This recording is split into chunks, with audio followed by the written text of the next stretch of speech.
Leon County announced today that they allow students currently quarantining due to an exposure to return to class in line with the Surgeon General's new rule. However, the district added additional restrictions.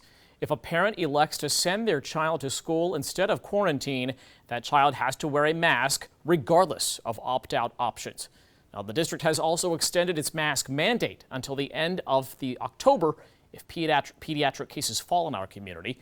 Leon County School Superintendent Rocky Hanna addressed those changes today, saying he believes schools need the freedom to bend that ruling. ABC 27's Jada Williams joins us live from the Aquilina Howell building. So Jada, Leon County schools have been involved in legal battles over how they're interpreting these protocols. What's the latest in this possible new lawsuit? Channing, Leon County School Superintendent Rocky Hanna tells me that he's working beside counties such as Miami-Dade on looking at a new lawsuit. The attorney for both of those counties says that right now they're putting all of the pieces together before filing anything officially. My job will never replace a child's life.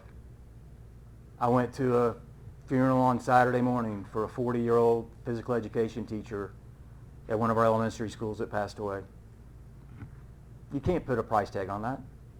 You can't put, my job is not worth someone's life. In response to threats to lose funding and possibly even his job, Leon County Superintendent Rocky Hanna maintains that he will continue to prioritize what he feels is best for students. You have the CDC and the Academy of Pediatric Science, then you have Florida Science. And this sciences collide with each other. Wednesday, Florida Department of Health released new guidelines for COVID response in schools, giving parents the right to choose if their child quarantines after an exposure.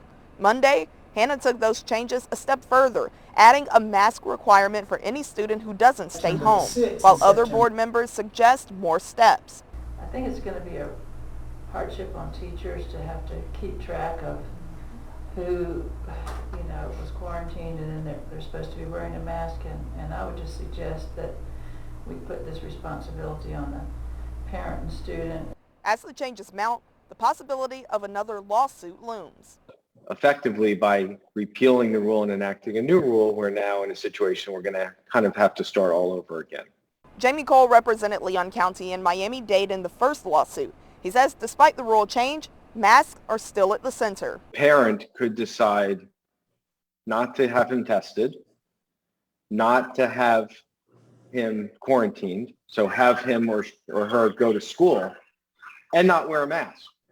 So the interplay between those two issues creates a situation where you have a potentially bad situation with people who are exposed to COVID going to school, not being tested, not wearing masks, and exposing other students as well as teachers to potential exposure.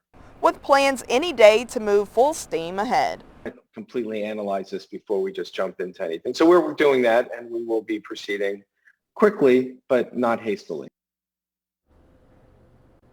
We are still waiting to hear back from the Florida Department of Health and the Florida Department of Education, but for Leon County schools, those students who are currently in quarantine will return tomorrow. Now, a full discussion on all of this and more will come up tomorrow night at the Leon County School Board meeting. Reporting live, Jada Williams, ABC 27.